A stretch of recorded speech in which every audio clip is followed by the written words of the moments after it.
afternoon, everybody. What is going on? I am Jeff Grant Media, and today's real user review, we're going to be taking a look at the Flint and Tinder Unlined Waxed Trucker Jacket. Now, I've been wearing this jacket for about a month in a wide variety of temperature ranges from about 52 degrees up to probably close to 95 degrees. We'll get into all of that. But first, Huckberry did send me the Flint and Tinder Unlined Waxed Trucker Jacket for free, but all the opinions in this video are mine and mine alone. I did not share this content with Huckberry, private publication. They will see this when you do. Now, if you're unaware, the Flint and Tinder brand is an in-house brand of Huckberry. So this is a Huckberry-owned company. This is one of their brands, one of the product lines that they own and put out on their website. So this is part of a larger collaboration I've been doing with Huckberry. They did send me quite a large box. I had some jeans, some pants, some sweatshirts. The jacket came a little bit later on. It wasn't released yet, so I had to wait till it got released. So I have now been wearing the Unlined Waxed Trucker for probably a month, maybe a little bit more at this point. And I really dig this jacket. Now, as I said, I have been wearing this in a wide variety of temperature ranges, both casually and on the scooter. If you're unaware, I do ride a badass Honda Ruckus scooter. I generally commute on that to work Monday through Friday, but we have had some very stormy, high wind, thunderstorm days where I did take the car, so I did wear this a little more casually in the car while at work. Now, I also wear my jacket all day long at work. It's pretty cold inside the building, so I have been wearing the jacket quite a bit and putting a few miles on it. The jacket itself is made out of the same 7-ounce Martexan waxed canvas that we have come to know and love from the Flannel line and wool line waxed trucker jackets. The jacket is waxed on both sides of the material, and the material itself is manufactured in New Jersey, and the jacket is cut and sewn in Los Angeles, California. The unlined version of the jacket comes at $228 USD. It is available in Havana, as seen here. It's also available in the Field Tan and the Forest colorways. I am 5'9", about 175 to 180 pounds. I am wearing a size medium jacket, and again, the Havana colorway. I did have a size large in the flannel line version. That was the very first jacket I ever had, and it was huge. I can basically wrap the jacket around me. So I sent that back, got a medium. I was really happy with the way the medium fit me in the lined version, so when I got the unlined version, I went with the medium again, and I'm pretty happy with the way this fits me. It fits me pretty good. I have a good sleeve length. I like the way it fits when it's buttoned. So this is about exactly how I like my my jean jackets, if you will, my trucker jackets to fit me. So I'm pretty comfortable in the size medium. So I've worn this jacket again, a temperature range from about 52 to about 95. There's two ways I've been wearing this: casually to work and also to work on the scooter. Normally when I'm wearing this, I have a button down on underneath it, but I got a t-shirt on now. It was 81 degrees when I got home from work. I did not need to have a wax jacket and a flannel shirt on while I was walking the dog, so I took them off and filmed the video about the jacket. So of course I'm gonna wear the jacket. It is comfortable in a t-shirt. Now that it's broken in, I don't really have that wet or waxy feel on my bare skin, which you will have. When the jacket's brand new, I'd say like a week or so, maybe a little bit more than a week, it really starts to, I guess, get dry, if you will. Meaning like the wax starts to break in. It'll get a little bit melty because it's gonna get hot, especially in the beginning. When I'm wearing this, it was like in the 90s. We're coming out of a heat wave, so I definitely feel like the jacket got a little bit warm and melted. Also because this is the unlined version and it is waxed on both sides. A lot of it probably rubbed off on my clothes, on my skin. I did notice that when I'm kneeling or leaning, my forearm and elbow for the first about week or so definitely had a waxy feel, so I know that it was definitely rubbing off on my arm, because when I'm at my desk, I'm also laying my hand across the desk and I will use my mouse. So this is like my pivot point, so that's why like right in here, my forearm definitely had that waxy feel for, again, about a week or so, and then it all started to break in, and now it has a more dry feeling to it. So the jacket itself took, I'd say, about a week to kind of break in. It's starting to conform to my body. It's definitely getting some nice patina to it. There's some darker spots already. There's a couple scuffs and scrapes on it because as you scrape the wax, it'll kind of rub off. So it makes these little patina marks on the jacket. So I like the way the jacket is wearing in. So casually to wear this jacket, the best temperature range that I found is probably that like low to mid 50 range up to probably about 75. If you're getting like a nice cooler overcast or like rainy 75-degree day, this is definitely not too heavy for that. This will definitely work out pretty well. Why wear a rain jacket? Those things always make you sweat, at least with the wax jacket. I don't have a hood. I could pop the collar, but I could still vent my body heat out the collar.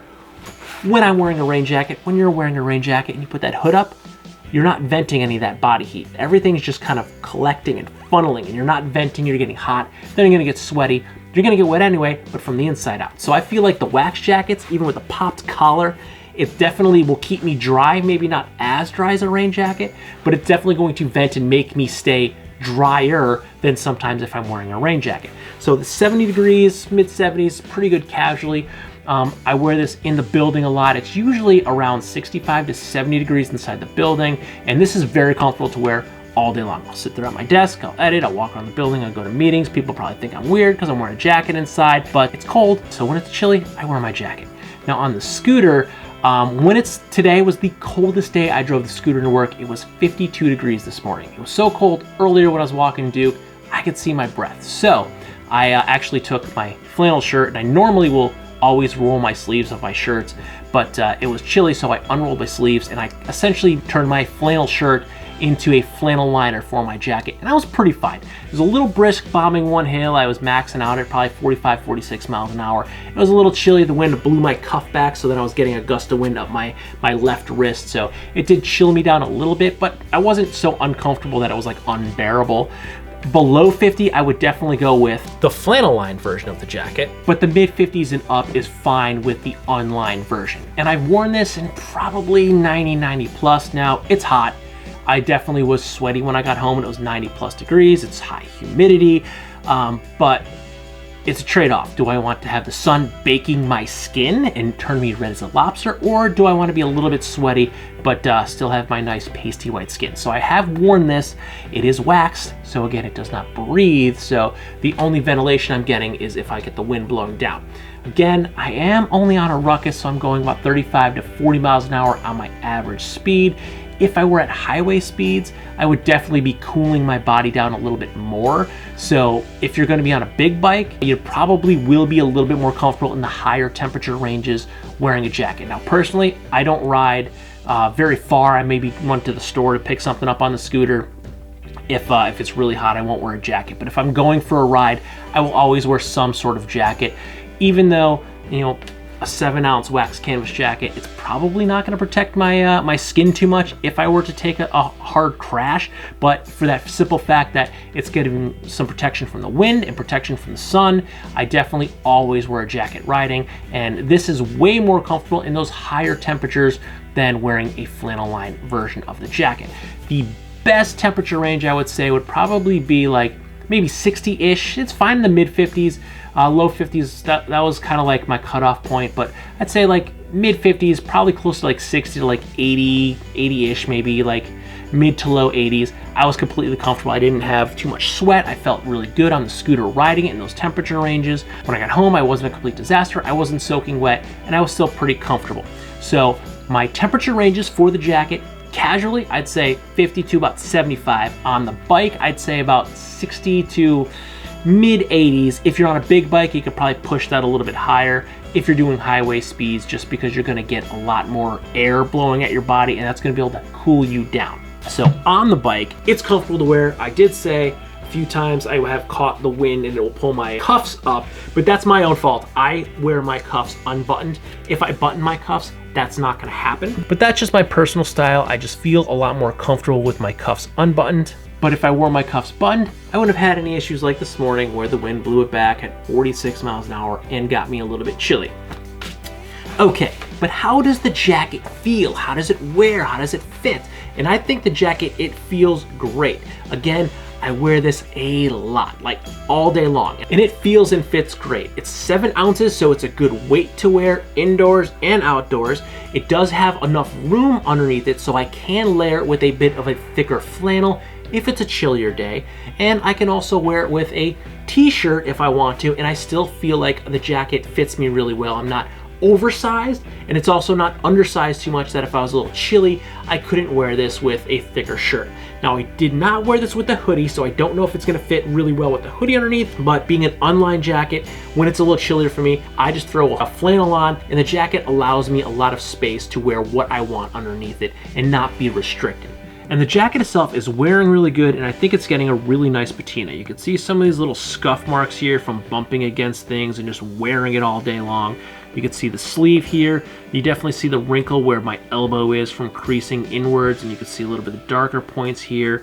You can see the inside. It's a little bit darker here from rubbing against my clothes, and like the edge of the pocket here you can see is a little bit darker from putting my hands in and out of the pocket. You can see it's a little scuffed, a little worn, and I think this adds to the look of the jacket. And one of the reasons I think the unlined jacket is showing a better patina than my lined version is because this colorway, the Havana colorway, is just a little bit darker, so I think that it's showing all of these like wear marks a little bit more than the field tan. I think the field tan is just light enough that you don't get to see some of these marks here and as much scuffing because the material is just a tad bit lighter. Speaking of the lined version, what are the differences between the lined version and the unlined version besides the obvious that it's lined and unlined? One of the very first things that jumps out at us between the lined and unlined version is that the unlined version has 2 chest pockets, where the lined version only has a single chest pocket. And one thing I want to show before I completely forget is the color difference between the field tan and the Havana. So no color grading right now. The unlined version I have right here, this is the little bit darker Havana colorway, and the lined version here is the field tan version. Now, I'm looking at it in the camera. It does look considerably darker, and it probably is quite a bit darker, but with my eyes visually looking at these 2 jackets, the field tan and the Havana don't have a huge difference between the color variations. The Havana is definitely darker, and you can tell by looking at it with the naked eye, but I think that visually, me seeing it in person opposed to me looking at this camera right here, there is definitely less of a color variance with the naked eye as opposed to the camera lens.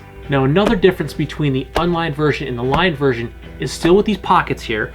The unlined version, it has the pocket sewn into the hemline here across the chest, where the lined version, the pocket is actually below the hemline, probably about an inch or so, maybe a little bit less, maybe 3/4 of an inch below the hemline. So the pockets are actually in different places here. Staying with the pockets, the belly pockets in the lined version versus the unlined version. In the unlined version, they are more of a type 3 trucker jacket with a side slit, and in the lined version, in the more type 1 trucker jacket, it is a vertical slit. So the belly pockets are also at a different angle. So you get 2 chest pockets, 1 chest pocket, slanted belly pockets, straight belly pockets. Now, the next thing we're going to take a look at is the flap for the buttons. In the unlined version, it is just a plain front. There's nothing here that makes it ornate at all. But on the unlined version, there's actually this zigzag pattern sewn in here. Now, it doesn't do anything to the jacket. It doesn't make anything more durable. It's more of just an aesthetic appeal. So there is this like zigzag pattern on the unlined version where there is no zigzag pattern on the lined version. And lastly, in the lined version, we have 1 single pocket on the interior of the jacket on the left-hand side. So you only, again, have 1 interior pocket here. Where on the unlined version, we actually have 3 pockets. You have the same interior pocket that we had on the lined version, and then we have 2 additional pockets on either side. And this is because there is no liner to the jacket. These pockets right here are actually the flaps for the belly pockets. So the belly pocket is the flap or the inside pocket that is on both sides. So this is more of something like a traditional jean jacket. You have the extra pouch here or the extra pocket, which is also the outside. The belly pocket is also the inside pocket of the jacket. So to recap, we have 2 chest pockets sewn on the hem, not below the hem. We have 2 belly pockets with slants, not vertical. We have a zigzag pattern that is sewn to the button flap of the outside of the jacket. We have 3 internal pockets as opposed to the 1 internal pocket. So all in, final summation, do I think that the Flint and Tinder Unlined Waxed Trucker Jacket is worth your $228? And yes, I do. I think this is worth your hard-earned money. I absolutely fell in love with the flannel lined version of the jacket. when I was told that there was going to be an unlined version coming out known as the Summer Trucker for the summer months, would I like to take a look at it? And I said, yes, absolutely. I love the lined version. I definitely want to check out the unlined version. The jacket is very comfortable. It fits me really, really well. It's the same materials that I've come to know and love from the lined version, just without the flannel lining in it. So it definitely was wearing a lot better in the warmer months, because I was wearing the flannel lined version on the scooter as it was getting hotter. It wasn't quite the 90s, but it was getting there, and I was dying wearing this on the scooter. So this came just in time. It's the same American-made materials, so you are paying a premium because both the materials and the jacket are made in America. Materials made in New Jersey, jacket cut and sewn in Los Angeles, California. So you have all American-made jacket. The quality is great. I've been probably beating the hell out of this more so than I did the flannel lined version, but I love it. I absolutely love this jacket. Again, I was stoked when I was told that there was going to be an unlined version coming out. I couldn't wait for it to come out. It came out and I put it on right away. I couldn't even wait to do the unboxing. That was like the hottest day of the year that we had that so far. It was like 90 plus, like 110% humidity down here. I was sweating bullets and I was wearing a waxed jacket, and I was that hot and humid inside my house in my basement where it's normally a lot cooler. But I was so excited to check this jacket out that I didn't care it was that hot. I was stuck to the jacket, but I was so stoked on it, and I don't care. I don't care that I was stuck to the jacket. I loved it, and I'm still loving it. So I definitely think that the Unlined Waxed Trucker is definitely a good addition to your jacket arsenal. I think you should also check out the lined version. I absolutely love this. This is the flannel line, not the wool line. I have not worn the wool line. I do not have the wool line version, so I don't know how the wool line, how heavy that would be to compare, but I will definitely say 50 or below, you're going to want to grab the lined version. If you're riding 55 and up, you definitely want to grab the unlined version. If you're riding casually, you could probably get away with the lined version, maybe like the mid 60s or so, because I did wear this at work all day long as well. Again, about 65 to 70 degrees inside the building, so I definitely wore this as well all day long inside the building. So casually, the lined version will wear really well. It's like the mid 60s, maybe 70, where the unlined version casually can wear this a little bit warmer. It's like the mid 70s, but definitely a great product. Definitely very, very happy with it. Cannot wait to put some more miles on it. I'll be wearing it again tomorrow morning when I'm going to work. So if you like this video or any of my videos, feel free to like, comment, share, and subscribe. Smash that big red button and ring that bell right next to it so you get notifications the next time I post a brand new video. Good night.